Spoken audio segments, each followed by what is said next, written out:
పేతాళ కథలు.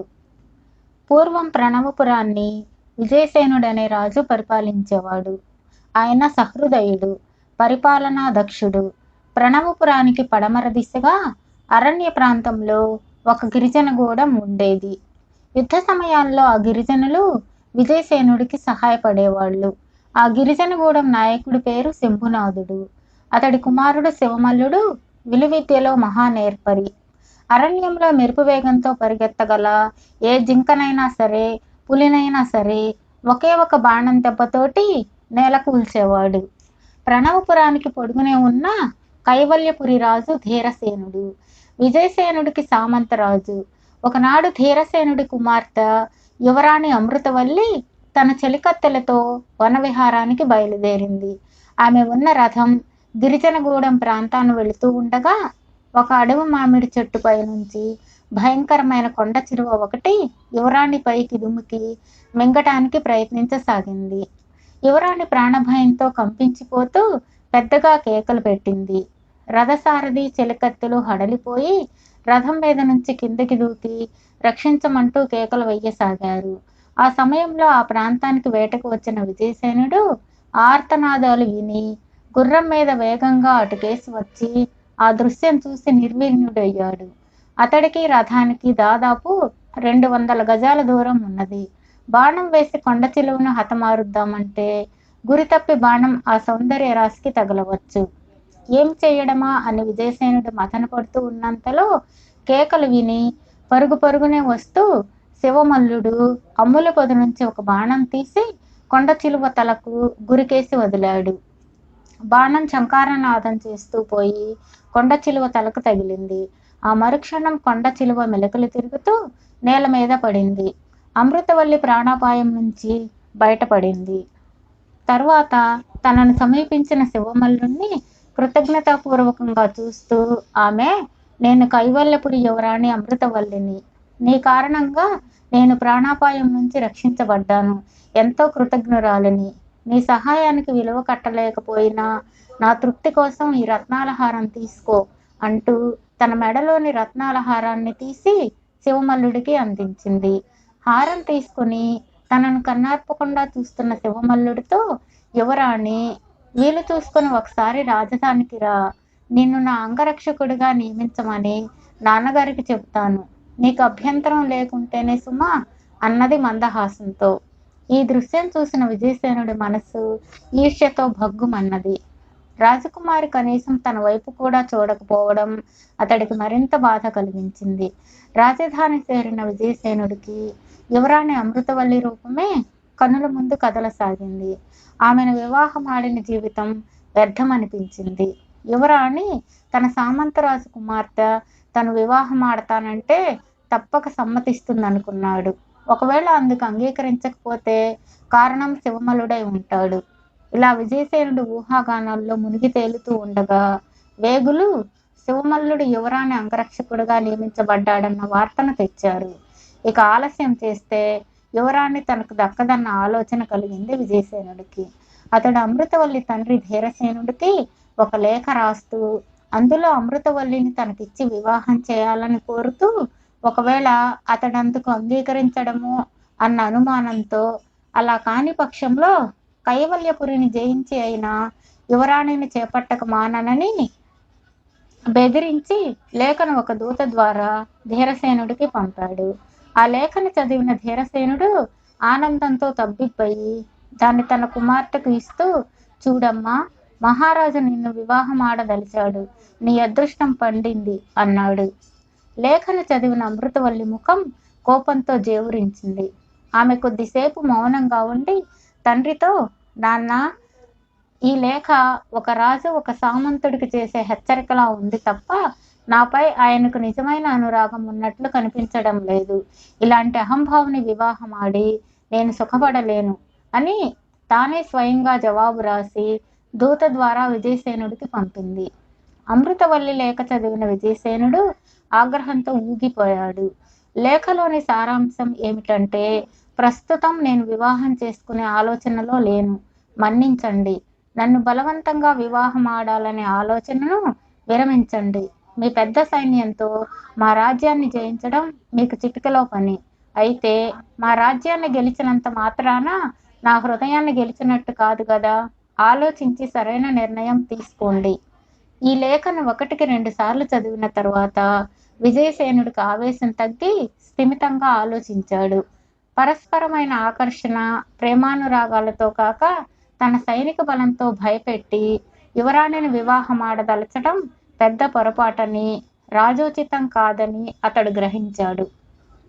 తన కుమార్తె రాసిన లేఖ చదివి ఆగ్రహించి విజయసేనుడు తన రాజ్యం మీదకు దండెత్తి రాగలడని ధీరసేనుడు భయపడ్డాడు. కానీ 2-3 నెలలు గడిచినా అలా జరగకపోయేసరికి విజయసేనుడు మరొక యువతిని పరిణయమాడదలుచుకున్నాడేమో అనుకున్నాడు ధీరసేనుడు. అయితే అమృతవల్లి అతడితో, నా ఊహ నిజమైంది నాన్న.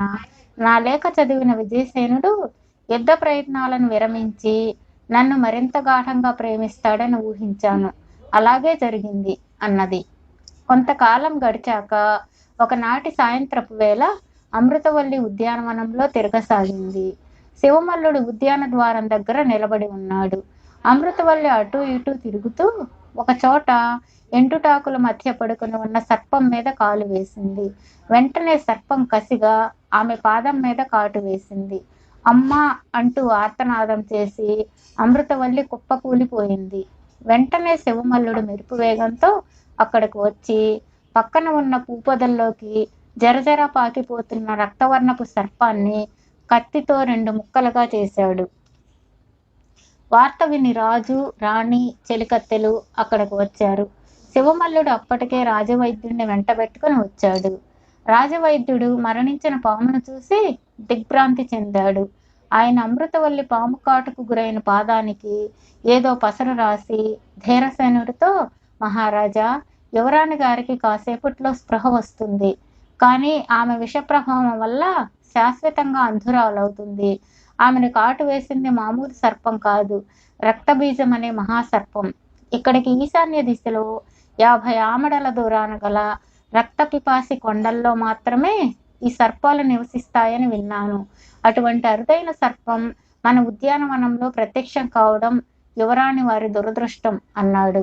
ఇంతలో స్పృహలోకి వచ్చిన యువరాణి కళ్ళు నులుముకొని చూసి, శివమల్ల, నాకేమీ కనిపించడం లేదు, నేను అంధురాలినైపోయాను అన్నది గద్గద స్వరంతో. శివమల్లుడు ఏమని బదులివ్వాలో తెలియక దోషిలా తలదించుకున్నాడు. రాజకుమార్తెను హక్కును చేర్చుకుని రాణి బావురుమన్నది. రాజు దుఃఖాన్ని దిగమింగుకుంటూ, వైద్యశేఖర, యువరాణికి చూపు వచ్చే మార్గమే లేదా అన్నాడు.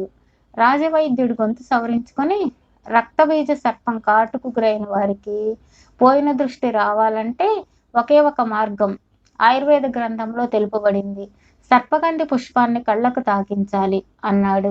మరి ఎందుకింత ఆలస్యం? వెంటనే ఆ పనేదో చేయండి అన్నాడు రాజు ఎంతో ఆతృతగా. రాజవైద్యుడిని నిట్టూర్చి, మహారాజా, ఇంతకు ముందే విన్నవించాను. ఎవరైనా సాహసించి వెళ్ళి నేరుగా రక్తపిపాసి కొండల వద్ద గల ఒక కాళికాలయం దాపులనున్న సర్పగంధి వృక్షం కింద దాని పుష్పాన్ని తీసుకురావాలి. బాల్యంలో మా తాతగారు చెప్పగా విన్నాను. ఆ వృక్షం 50 సంవత్సరాలకు ఒక పుష్పం మాత్రమే పూస్తుందట. అది చికిత్సకు ఒక్కసారి మాత్రమే ఉపయోగపడుతుంది. దాదాపు 100 అడుగుల ఎత్తు పెరిగే ఆ మహావృక్షం చుట్టూ రక్తబీజ సర్పాలు సంచరిస్తూ ఉంటాయట. వాటి బారిన పడకుండా ఆ పుష్పాన్ని సంపాదించడం కష్టసాధ్యం అన్నాడు. రాజు కాసేపు ఆలోచించి సర్పగంధి పుష్పాన్ని సంపాదించి యువరాణికి తిరిగి చూపు తెప్పించిన మహావీరుడికి ఆమెనిచ్చి వివాహం జరిపిస్తానని రాజ్యమంతా చాటింపు వేయించండి అని చెప్పాడు. వెంటనే శివమల్లుడు, మహారాజా, ఆ సర్పగంధి పుష్పాన్ని సాధించుకురావడానికి ప్రయత్నిస్తాను, నన్ను ఆశీర్వదించండి అన్నాడు. నీకు జయం కలుగుగాక అని రాజు అతన్ని ఆశీర్వదించి పంపాడు. శివమల్లుడు అశ్వాలలోని ఒక ఉత్తమ జాతి అశ్వాన్ని అధిరోహించి వాయువేగంతో రక్తపిపాసి కొండలకేసి బయలుదేరాడు. ఈ సంగతి మర్నాటి ఉదయానికి ప్రణవపురి రాజైన విజయసేనుడికి వేగుల ద్వారా తెలిసింది. వెంటనే విజయసేనుడు మరొక ఆలోచన లేకుండా సర్పగంధి పుష్పం కోసం బయలుదేరాడు. శివమల్లుడు రాత్రి వేళలా కొన్ని గంటలు మాత్రం ఏ చెట్టు కిందో నిద్రపోతూ వారం రోజులు ప్రయాణించి చివరకు శిథిలకాళికాలయం పక్కనే ఉన్న సర్పగంధి వృక్షాన్ని చేరుకున్నాడు. ఆకాశాన్ని అంటేటట్లున్న ఆ వృక్షం చుట్టూ అసంఖ్యాకంగా రక్తబీజ సర్పాలు తిరుగుతూ ఉన్నాయి. వాటి బారిన పడకుండా వృక్షాన్ని సమీపించడం అసాధ్యమని శివమల్లుడు గ్రహించాడు. ఆకులు కొమ్మలు అంతగా లేని ఆ చెట్టు చిటారున ఆకాశంలో నక్షత్రంలా ఒకే ఒక సర్పగంధి పుష్పం అరుణవర్ణంలో మెరిసిపోతూ కనిపించింది. శివమల్లుడు పుష్పం కేసి కొద్దిసేపు కన్నార్పకుండా చూసి తరువాత వింటికి బాణం సంధించి పుష్పం కేసి వదిలాడు. బాణం పుష్పానికి గురిగా తగిలి గాలిలో తేలుతూ వచ్చి కింద పడింది. వెంటనే విషసర్పాలు దాని చుట్టూ గుమిగూడాయి. ఇప్పుడు ఏమి చేయాలో పాలుపోని శివమల్లుడు పుష్పం కేసి అయోమయంగా చూస్తూ అలాగే ఉండిపోయాడు. ఇంతలో అతడి దగ్గరలో గుర్రపు డెక్కల చప్పుడు వినిపించింది. కాసేపటికి గుర్రాన్ని అధిరోహించిన విజయసేనుడు అక్కడకు వచ్చాడు. అతడు గుర్రం దిగకుండానే సర్పాల మధ్య ఉన్న సర్పగంధి పుష్పాన్ని చూసి, ఓహో, నాకంటే ముందు వచ్చి పుష్పాన్ని కొట్టేశావన్నమాట అన్నాడు శివమల్లుడి వైపు తల తిప్పి అసూయగా. మీరు ఇక్కడికి వస్తారని ఊహించాను మహారాజా. పుష్పం కోసం వెళ్ళకండి, చాలా ప్రమాదం అంటూ శివమల్లుడు మెరుపు వేగంతో పరిగెత్తి సర్పగంధి పుష్పాన్ని అంటుకున్నాడో లేదో రక్తబీజ సర్పాలు వాడి చేతి మీద కాటు వేశాయి. శివమల్లుడు తూలుకుంటూ వచ్చి పుష్పాన్ని విజయసేనుడి చేతిలో పెట్టి, మహారాజా, తమరు యువరాణి వారికి చూపు తెప్పించి వివాహమాడి సుఖంగా జీవించండి అంటూ విష ప్రభావం వల్ల స్పృహ కోల్పోయాడు. కొద్దిసేపటికి వాడికి స్పృహ వచ్చింది, కానీ అంధుడైపోయాడు. రాజు విజయసేనుడు శివమల్లుణ్ణి కౌగిలించుకొని, శివమల్ల, నీ త్యాగం నిరుపమానం. నిన్ను అపార్థం చేసుకున్నందుకు మన్నించు.